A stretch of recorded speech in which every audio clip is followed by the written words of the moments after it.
দ্রুত নির্বাচনী রোডম্যাপ ঘোষণা, পতিত ফ্যাসিবাদের চক্রান্ত মোকাবেলা সহ বিভিন্ন দাবিতে সাভারের ধামরাইয়ে ঢাকা জেলা বিএনপির সমাবেশ চলছে। সেখানে এই মুহূর্তে আছেন আমাদের সহকর্মী ফজলে রাব্বি সৌরভ। আমরা যাচ্ছি তার কাছে। সৌরভ, এই সমাবেশ স্থলে কি নেতাকর্মীরা আসতে শুরু করেছেন? কি তথ্য আছে আপনার কাছে? ধন্যবাদ তানিয়া, আপনি যেমনটি জানাচ্ছিলেন, আসলে দ্রুত নির্বাচনী রোডম্যাপ ঘোষণা, পতিত ফ্যাসিবাদের চক্রান্ত রুখে দেওয়া এবং যে আইন শৃঙ্খলা পরিস্থিতির যে অবনতি, এরকম বিভিন্ন জনদাবিতে কিন্তু সাভারের ধামরায় কিন্তু ঢাকা জেলা বিএনপির সমাবেশ চলছে। এবং আপনি দেখতে পাচ্ছেন যে এই মুহূর্তে কিন্তু আমি এই সাভারের ধামরাই যাত্রাবাড়ির যে মাঠ রয়েছে সেই মাঠে রয়েছে এবং এখানে কিন্তু আজকের এই ঢাকা জেলা বিএনপির সমাবেশের আয়োজন করা হয়েছে, যেখানে প্রধান অতিথি হিসেবে উপস্থিত থাকবেন মির্জা ফখরুল ইসলাম আলমগীর।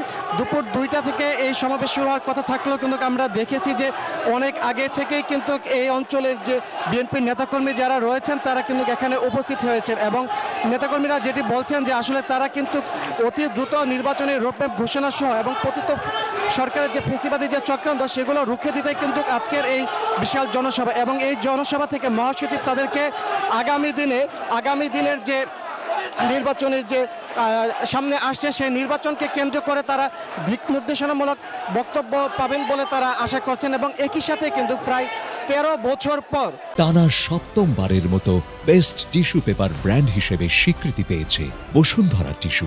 প্রায় 13 বছর পর কিন্তু সাভারের ধামরায় এই জনসভা চলছে এবং বিএনপির বিভিন্ন অঙ্গ ও সহযোগী সংগঠনের নেতাকর্মীদের উপস্থিতিতে কিন্তু সাভারের এই ধামরাইয়ের এই যাত্রাবাড়ির মাঠ কিন্তু এখন কানায় কানায় পরিপূর্ণ হয়ে উঠেছে। কিছুক্ষণ পর এখানে উপস্থিত হবেন বিএনপি মহাসচিব মির্জা ফখরুল ইসলাম আলমগীর।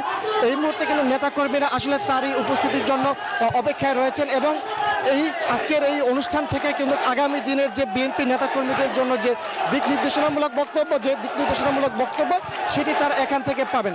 তো এই ছিল আমার কাছে এখানকার এখন পর্যন্ত সবশেষ তথ্য। আমরা পরবর্তীতে মহাসচিব যুক্ত হওয়ার পর হয়তোবা আমরা আরো নতুন তথ্য আপনাদেরকে জানাতে পারবো। তো এই ছিল আমার কাছে সর্বশেষ। তানিয়া, সৌরভ, আপনাকে ধন্যবাদ আমাদের সঙ্গে যুক্ত থাকার জন্য।